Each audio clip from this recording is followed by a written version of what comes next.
Alright, welcome back. It's been a while. Had first Thanksgiving going on, everything else, and then we had a little bit of setback on the Scout. It runs, dries, pulled it back into the shop, and rear main seal was leaking. So we had to end up pulling the engine and transmission back out and found out that the rear main seal, there's two different types. And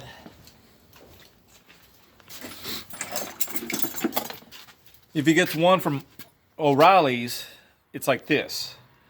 And this one is from AutoZone, which is like the factory.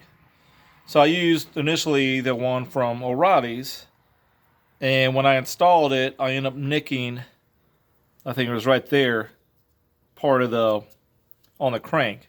So it just leaked from there. So I had to pull it back out, and I replaced it with this one. And when I replaced, with a newer one that looks like this, I used actually a plastic, or actually a metal sleeve over the crank and installed it like that. And it seems to be working fine now.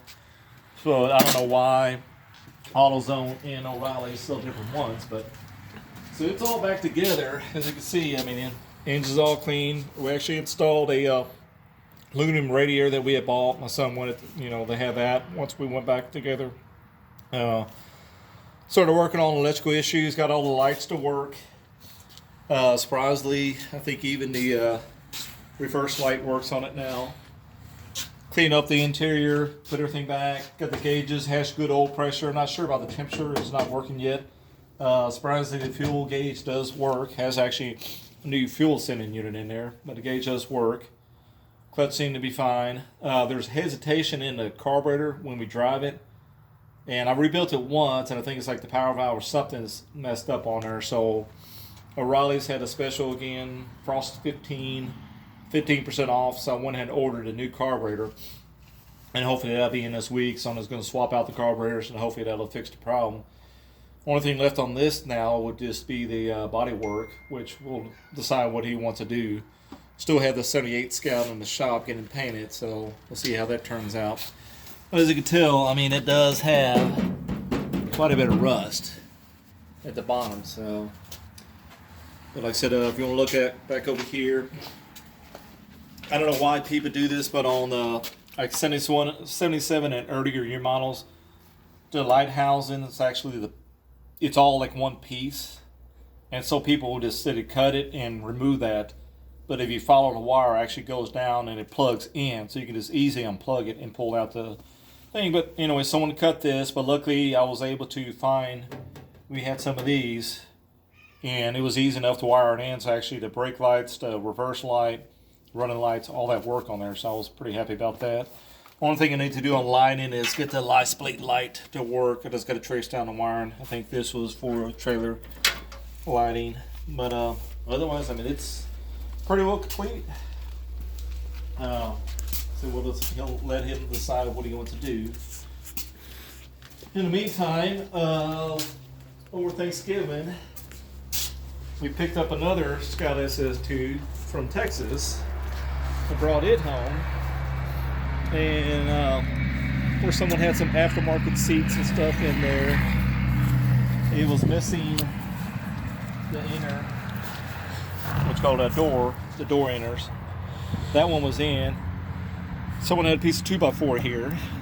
So we pulled out the seats and all that, and now you see what we got. So we decided to basically scrap the tub, and we're going to use a tub from a 78 Scout we have back there, and hopefully everything work out.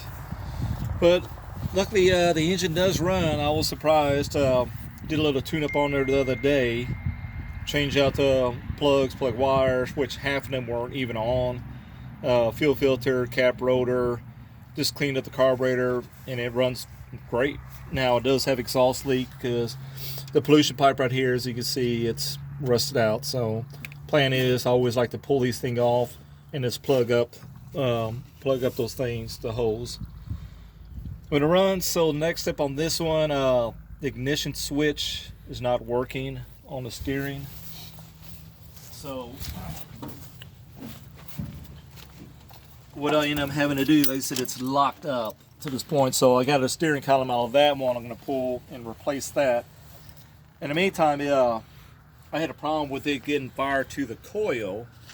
So I just jumped the hot wire from the positive battery to the positive coil, and it starts. So hopefully, once I replace the steering column ignition, it should hopefully start with the key. Once I get that done, I'm gonna go ahead and the shifter cable is broken, as you can see right there. So I'm gonna use the one that was off of that one and put it on here.